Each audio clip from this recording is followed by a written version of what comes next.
এই ধরনের শতকরা ম্যাথগুলো প্রায় সময় এসে থাকে, এটা খুবই ইম্পর্ট্যান্ট ম্যাথ। এখানে কি বলা আছে আমরা একটু খেয়াল করি।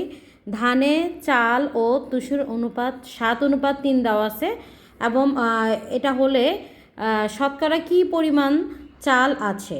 তাহলে এই ধরনের অনুপাতের ম্যাথগুলোতে আমরা সবসময় মনে রাখবো যে অনুপাতগুলোকে আমরা যোগ করব, এই যে সূত্রের মধ্যে অনুপাতগুলোকে আমরা নিচে যোগ করব, আর যেটা চেয়েছে, যেমন এখানে চাল চেয়েছিল, চালের অনুপাতটা এখানে চেয়েছে, আর চাল অনুপাত আছে 7 দেওয়া আছে, তো এটাকে আমরা উপরে লিখব।